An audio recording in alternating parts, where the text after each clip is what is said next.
ചെക്കിലെ എല്ലാവർക്കും സ്വാഗതം. ഇന്ന് വളരെ ഒരു ബേസിക് കാര്യമാണ് ഞാൻ ഇവിടെ ഡിസ്കസ് ചെയ്യാൻ പോകുന്നത്. എല്ലാ ട്രേഡേഴ്സും വളരെ കോംപ്ലിക്കേറ്റഡ് ആക്കുന്ന കുറെ കാര്യങ്ങളുണ്ട്. സ്ട്രൈക്ക് പ്രൈസ് എന്ന് പറയുന്ന ഒരു സാധനം, out of the money, in the money, അതിൽ പുട്ട് എങ്ങനെ, കോൾ എങ്ങനെ, നിങ്ങൾ ഏത് സ്ട്രൈക്ക് പ്രൈസ് ആണ് ഇതിന്റെ അകത്ത് ചൂസ് ചെയ്യാൻ ഉദ്ദേശിക്കുന്നത്. ഇതെല്ലാം വളരെ സിമ്പിൾ ആയിട്ടുള്ള ഒരു കാര്യമാണ്.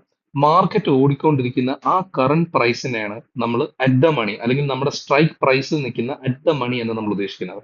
ഇവിടെ നിങ്ങൾ 19,750 എന്ന് കാണുന്ന ഈ ഒരു ഏരിയ അറ്റ് ദ മണി എന്ന് പറയുന്നതെന്ന് വെച്ചാൽ ഈ ഒരു പർട്ടിക്കുലർ റേഞ്ചിലാണ് നമ്മുടെ മാർക്കറ്റ് ഓടിക്കൊണ്ടിരിക്കുന്നത്. ഇതിന്റെ അകത്തുനിന്ന് ചിലപ്പം കുറച്ച് കൂടുതലായിരിക്കാം, ചിലപ്പം 750 എന്നുള്ളത് 755 അല്ലെങ്കിൽ 760, 765 ആ റേഞ്ചിലേക്കും ആവാം, അല്ലെങ്കിൽ അതിൽ നിന്ന് കുറച്ച് താഴേക്കും ആവാം. It might be in 745 or 730 ആ ഒരു റേഞ്ചിലേക്കും ആവാം.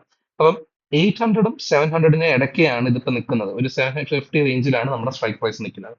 ഈ ഒരു സ്ട്രൈക്ക് പ്രൈസിന്റെ മേളിലോട്ടുള്ള എല്ലാ എമൗണ്ടുകളും ഈ സ്ട്രൈക്ക് പ്രൈസിന്റെ മേളിലോട്ടുള്ളത് ഇപ്പൊ ഈ ഒരു പോർഷനിൽ നിൽക്കുന്നതാണ് ഇൻ ദ മണി എന്ന് പറയുന്നത്. എന്ന് വെച്ചാൽ സ്ട്രൈക്ക് പ്രൈസ് ഇനി ഈ ഒരു ഏരിയയിലേക്കാണ് കയറാനുള്ളത്. ഇപ്പൊ ഈ ഏരിയയിലുള്ള നിങ്ങൾ ശ്രദ്ധിച്ചാൽ നിങ്ങൾക്ക് മനസ്സിലാവും, ഈ ഏരിയയിലുള്ള നിങ്ങളുടെ കൊടുക്കേണ്ട എമൗണ്ട്, നിങ്ങൾ കൊടുക്കേണ്ട പൈസ കുറച്ചും കൂടെ കൂടുതലായിരിക്കും. എന്ന് വെച്ചാൽ ഇവിടുത്തെ പ്രീമിയം കുറച്ചും കൂടെ കൂടുതലായിരിക്കും. നേരെ മറിച്ച് ഒ ടി എം നിങ്ങൾ നോക്കുകയാണെങ്കിൽ ഓൾറെഡി ഈ ഏരിയ, ആ ഏരിയയിലെ പൈസ കഴിഞ്ഞിട്ടാണ് സ്ട്രൈക്ക് പ്രൈസ് ഈ ഒരു ഏരിയയിലേക്ക് എത്തിയിട്ടുള്ളത്.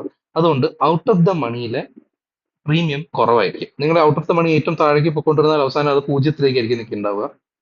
മേളിലേക്ക് വരുന്നതനുസരിച്ച് എല്ലാ തവണയും നിങ്ങൾക്ക് തോന്നുന്നത് ഈ ഒരു ഏരിയയിൽ വാങ്ങിക്കാനാണ് നിങ്ങൾക്ക് കുറച്ചും കൂടെ, നിങ്ങളുടെ ഒരു ബഡ്ജറ്റ് അനുസരിച്ച് നിങ്ങൾ ഔട്ട് ഓഫ് ദ മണി ആയിരിക്കും കൂടുതൽ വാങ്ങിക്കാനുള്ള സാധ്യത വരുന്നത്. പക്ഷെ മനസ്സിലാക്കുക, നിങ്ങൾ ഇതേ കാര്യം തന്നെ കോളിലാണെങ്കിലും പുട്ടിലാണെന്നുണ്ടെങ്കിലും നിങ്ങൾ ഔട്ട് ഓഫ് ദ മണി എടുക്കുന്ന സമയത്ത് ഈ ഏരിയ എന്തായാലും താണ്ടി ഇപ്പുറത്തേക്ക് സ്ട്രൈക്ക് പ്രൈസ് വന്നിട്ടുള്ളത് കൊണ്ട് ഈ ഏരിയയിൽ തീറ്റ ഡിക്കെ എന്ന് പറയുന്നത് നിങ്ങൾ എത്ര നേരം വരെ ഈ ഒരു പെർട്ടിക്കുലർ സ്ട്രൈക്ക് പ്രൈസ് ഹോൾഡ് ചെയ്യുന്നു അത്രത്തോളം അതിൽ തീറ്റ ഡിക്കെ ഉണ്ടാവും. അതുപോലെ തന്നെ പെട്ടെന്നൊരു റാപ്പിഡ് മൂവ്മെന്റ് ഇൻ ദ മണിയിലേക്ക് അല്ലെങ്കിൽ നിങ്ങൾ ഉദ്ദേശിക്കുന്ന ഡയറക്ഷനിലേക്ക് അല്ല മാർക്കറ്റ് പോകുന്നുണ്ടെന്നുണ്ടെങ്കിൽ അവിടെ പെട്ടെന്ന് ഒരു ഡിക്കെ വരും. എന്ന് വെച്ചാൽ നിങ്ങൾ വാങ്ങിച്ച സ്ട്രൈക്ക് പ്രൈസ് 50 രൂപയ്ക്കാണെങ്കിൽ അതിന്റെ എഗെയിൻസ്റ്റ് ആണ് മൂവ് ചെയ്യുന്നെങ്കിൽ മാർക്കറ്റ്, ഉടനടി അവിടെ ഒരു ഡ്രോപ്പ് വരും. ആ 50 രൂപ എന്നുള്ളത് പെട്ടെന്ന് ചിലപ്പോൾ 35 രൂപയായിരിക്കാം. നിങ്ങളുടെ ഒരുപാട് പൈസ ഈ ഒരു ഭാഗത്ത് നഷ്ടപ്പെടാം.